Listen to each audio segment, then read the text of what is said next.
rest coming up in the full forecast in just a bit. Thanks, Chris. And over on Fort Eisenhower, officials say one person was shot and killed in on-post housing, putting post on lockdown yesterday morning just before 8 o'clock, while investigators try locating the active shooter. Major General Ryan Janovic told us yesterday at the press conference the person they believe to be the shooter is in custody, and the Army Criminal Investigation Division is actively investigating, along with state law and federal law enforcement. Lockdown was lifted at 9:45, and post officials say this appears to be an isolated incident and there is no threat to the community. When we tried to ask specifics yesterday afternoon, Major told us due to the nature of the investigation, information remains limited, but their main priority on post right now is the soldiers and their families. Our focus at this time is providing support to the victim's family and assistance to anyone impacted by this tragedy. The safety and well-being of our communities, of our soldiers and their families remains my top priority. Currently on the installation, I'm marshaling resources that we have from our own hospital, from our own chaplaincy, from our own chains of command to make sure we understand those who may be impacted and provide that. If I find that I need external resources, I know that our community partners will apply those as we ask for them. Right now, they are not releasing the names of the shooter and the victim. All this happened just before the planned Fort Eisenhower Army-Navy football challenge. That event, along with several others, were canceled. Georgia Congressman Rick Allen released a statement on Facebook yesterday saying, quote, "My office and I are seeking additional answers on today's tragic event that unfolded at Fort Eisenhower. We are praying for the victim's family and all those impacted." And this has been going on for 3 years as a road widening project. We told you over the summer the project was 70% complete, but there's been some delays caused by Hurricane Helene. The engineering department now says they're close to 80% done with the entire project. They say it may not seem like it when you're driving down Fierce Ferry, but a lot of foundational work like the utilities are almost complete. As Julie Evans reports, neighbors say it gives them an ease of mind knowing the progress is being made. It's been a little bit of a mess. People who live by Fierce Ferry Road say the past few years has been a sea of orange cones and traffic. We've been going basically a lot of traffic, a lot of problems with the with congestion, but ultimately it'll be better once it's all done. The traffic has slowed us down a little bit with adding the additional lanes over there. So that's been a little bit of adjustment. Columbia County Engineering Services Director Kyle Titus says although it may not look like there's been much progress, crews are through the worst of it. They're still working through a handful of issues with conflicts here and there, but most of the utility work is completed. Titus says crews are also still managing to work around debris from the storm, a challenge that put them slightly behind schedule, but they're managing on top of other factors that come with this scale of the job. The other big challenge with this type project is working on a live corridor that's got live traffic all the time. Not just from a logistical standpoint with road construction crews working across the road, but it's also a safety standpoint. Neighbors say they know the headache is far from over, but they know it'll be worth it if it means quality of life for a growing county. We're happy with growth. It helps property values, but I also like the other opportunities that it's created for the city. I'd be happy to see it done. They've made a lot of progress over the last couple of years, and it'd be nice to have the road back to normal and not have a bunch of construction guys in my backyard.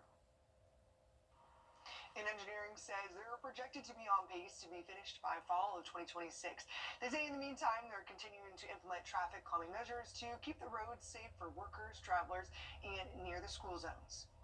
And in recent years, Whiskey Road has been associated with heavy traffic, but a connector project nearly 2 decades in the making could help. Your Kennedy Payne explains how this project could fix a lot of traffic issues on Whiskey Road. Well, Whiskey Road is said to be a headache for many, but the city says this project could reduce traffic by 18%. A project first designed in 2006. Now finally starting to see some movement. This is a Powderhouse Connector project. The purpose of this road is to alleviate traffic. Phase 1 will connect South Centennial Avenue to Whiskey Road at Eastgate Drive, and Phase 2 will then connect Eastgate Drive with Powderhouse Road. This allows drivers to avoid the busiest sections of Whiskey Road. It's terrible. I hate to have to go back outside when I get home to come downtown. It it gets to be nightmarish. Whiskey Road is one of the busiest roads in Aiken, Almost 40,000 cars a day travel on that road. but the city hopes this plan will help relieve traffic and headaches. I do welcome the project when it is started and when it's completed. I'm looking forward to that day. It's a multi-million-dollar project with multiple phases. Right now, we estimate it to be $35 million. We've got funding from both local, state, and federal sources. But Beedenbow says all the hard work will pay off. The end goal will be very worthwhile to our citizens and visitors who have to travel on that part of Whiskey Road. And the first phase will be ready to bid out later this month, and construction for phase 1 is expected to start in March of 2025. Now, phase 1 is expected to last for 2 years, but they're saying they're going to work on phase 1 and phase 2 at the same time. And after the break, we're featuring a nonprofit that raises money for the Children's Hospital of Georgia in honor of a life taken too soon. Time now 6:09. It was a nice Saturday out there. The high yesterday 64, the morning low 37. That came out to 1 degree warmer than average for this day. It's going to be a cloudy, cooler Sunday, though. We'll tell you if that's a indication of what's on the way for the week ahead in your work week forecast coming up. A message from the Sonic Department of... Maybe a couple of showers on Wednesday, then it turns colder toward the end of the week. Thanks, Chris. And support for the Children's Hospital doesn't end with the Radiothon. It continues throughout the year. The All In for Miller Foundation was out today raising money and awareness for children with pediatric cancer. As Dana Halbert reports, they're finding solutions and how they can make a difference in all of the memory of their 4-year-old son. It's a golf tournament that's been taking place at Champions Retreat for 6 years, all in honor of 4-year-old Miller, who was diagnosed with cancer at 17 months old. Miller showed love in a way that most of us don't know how to show. He had a smile on him that would light up the entire world. Miller was cancer-free in the summer of 2015 until a tumor returned 2 years later. Sadly, Miller gained his angel wings 2 weeks after celebrating his 4th birthday. And unfortunately, Miller's journey, I want to say it didn't end the way we wanted to, but then you step out here and you see 160 people in a community that's embraced him and our mission and his memory. Alanda and Joe Grover formed the All In for Miller Foundation, which supports hospitals and families impacted by pediatric cancer. We've been able to help families pay house payments. We've been able to pay for medical bills. We've been able to pay for Christmas.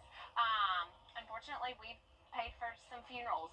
The All In for Miller golf tournament helps them do this. The organization works closely with the Children's Hospital of Georgia, supporting families like Olivia's.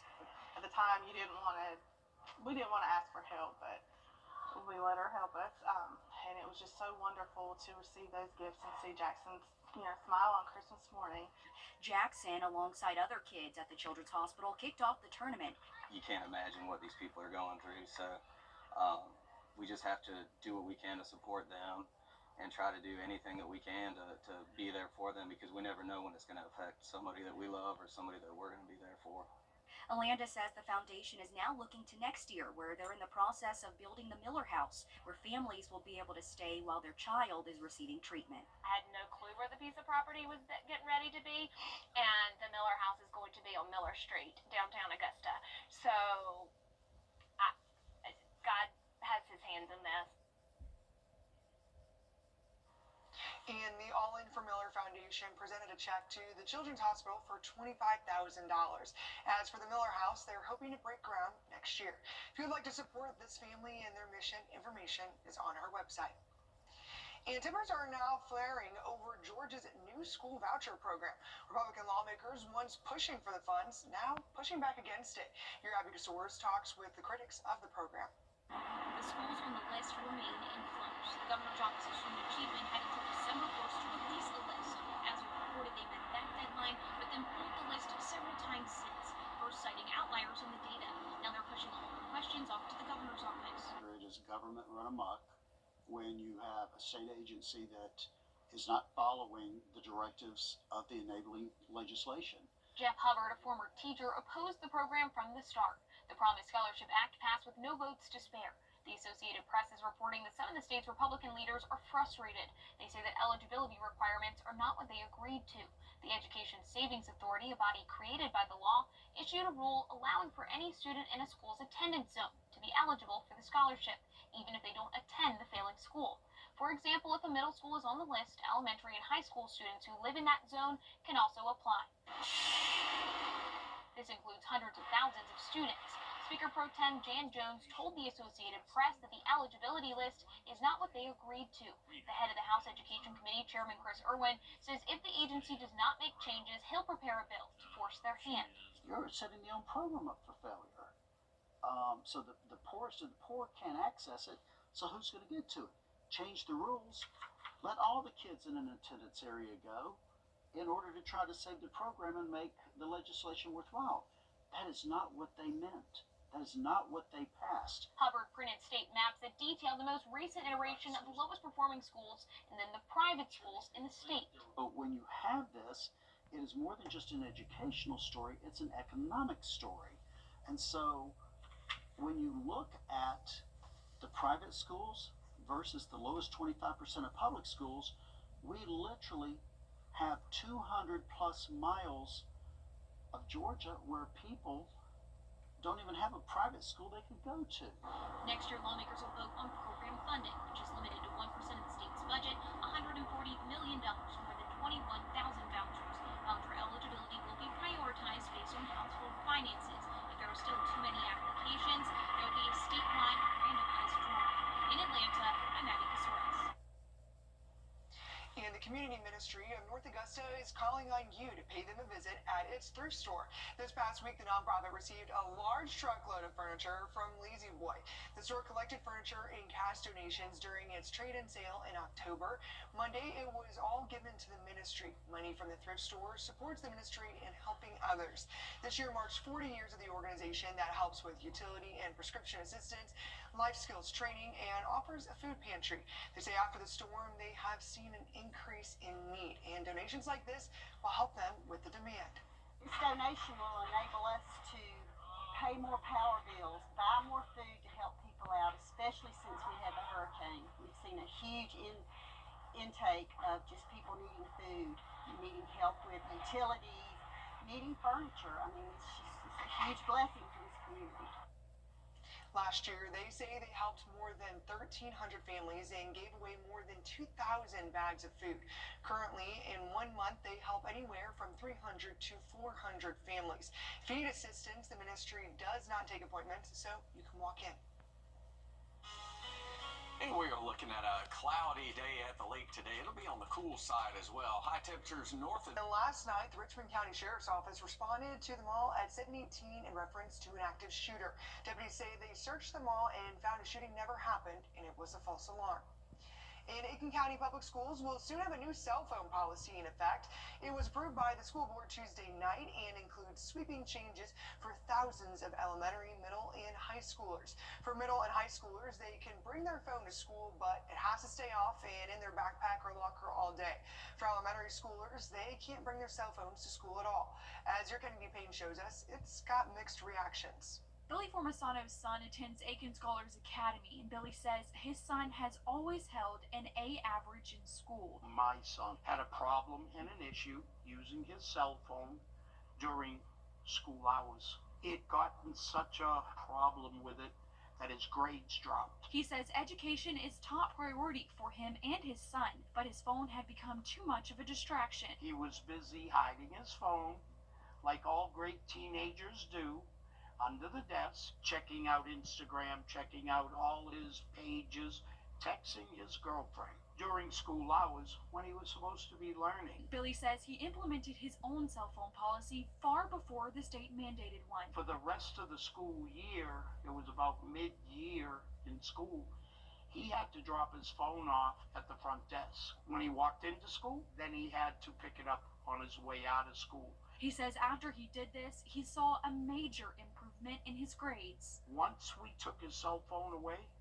His grades are all high A's now. John Bradley is the vice chairman of the Aiken County School Board. He says at the end of the day, it's not up to them to decide. This is not something that we sat around and dreamed up. It's a policy that is required by the state of South Carolina. But Billy says for his family, it's a no-brainer. Personally, feel that I'd be a bad parent by allowing him to continue to play on his phone and not listen to the teacher that's trying to teach him for the future. Bradley says he understands some parents are worried about safety, but the school will be able to contact parents if it's a necessity. And the Aiken County School Board has approved January 6th as an e-learning day to make up for September 27th when Helene hit. Students will return to the classroom January 7th after the holiday break. It was a warm Saturday. Life is complicated. Your health insurance shouldn't be. That's why CareSource offers marketplace health plans built specifically for your health challenges. Now our benefits are better than ever before, including special coverage for chronic conditions and behavioral health and substance use concerns too. You'll even get your own dedicated care manager. Affordable health coverage, trusted network of providers, one-on-one support. CareSource Marketplace Health Plans. We got